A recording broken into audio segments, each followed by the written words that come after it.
What's going on, everybody? It's me again, Golden Blue Dude, and if you haven't already, go ahead and hit the like and subscribe button. I do college football videos every single day.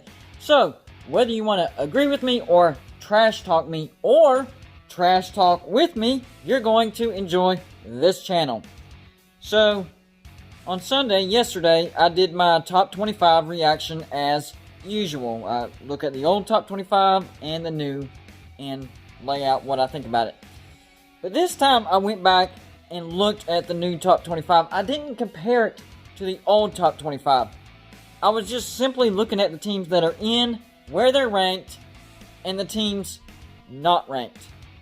And I'm telling you, it doesn't really make any sense. I get 1 through 10. You know, that's fine. Maybe even 1 through 15. But I do think BYU should be above Florida and Texas A&M. That's really the only issue. BYU looks like a great team.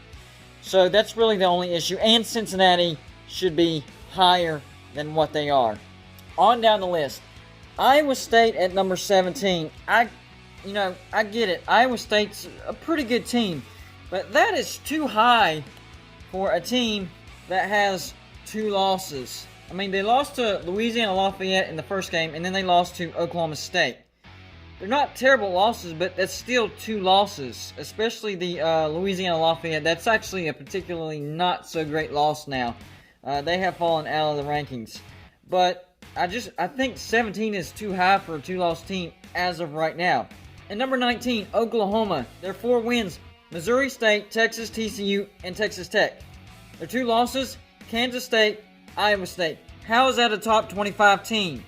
If you want to put them in later on, I'm not saying a 2-loss team isn't allowed in the top 25. I'm saying this early in the year, and especially that high. Oklahoma is not a number 19 ranked team right now. And you already know that I'm going to complain about Texas. I know it's a low ranking number 22, but look at their wins. UTEP, Texas Tech, Baylor, oh yeah, and Oklahoma State. But they also lost to TCU and Oklahoma. In what world is that a top 25 team? I mean, does that mean West Virginia is a top 25 team? I do not think West Virginia is a top 25 team. We have 2 losses. And then pulling Auburn back into the top 25 with their 2 losses. I mean, their wins, Kentucky, Arkansas, Ole Miss, LSU. Maybe Arkansas the best win, and they lost to Georgia and South Carolina. That's a top 25 team? I don't think so. And I think they're ranking Oregon a little too high. I think Oregon should not have been ranked yet, and then this week, I personally would have had them at 20.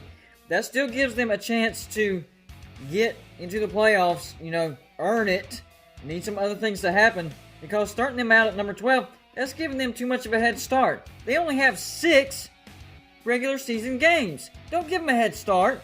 And you're probably like, well, Golden Blue Dude, who would you put in over Texas, Oklahoma, Iowa State, Auburn? Well, the 2 names that pop up immediately in my head is Northwestern and Purdue. No, they haven't beaten any great teams, but they are undefeated 2-0, and they are in the Big Ten. And, if they lose, then you can even that out a little bit, knock them out, pull a 2-loss team in. Look, I'm not saying Purdue and Northwestern are great teams, but I definitely think they've earned a top 25 ranking over Auburn, Texas, and Oklahoma. The point is, the rankings look like they go more by name recognition rather than performance versus performance. Who did they play? Who did they lose to? How many losses? How many wins? I mean, sure, if you want to hold the Power 5, to a higher level, that's fine. But Northwestern and Purdue are in a Power 5, and they're undefeated. And you're putting 2-loss teams in ahead of them. Right now, they've earned that top 25 ranking more than those 2-loss teams. I will say that. And look at Indiana. They're all the way up at number 13, 2-0, same record.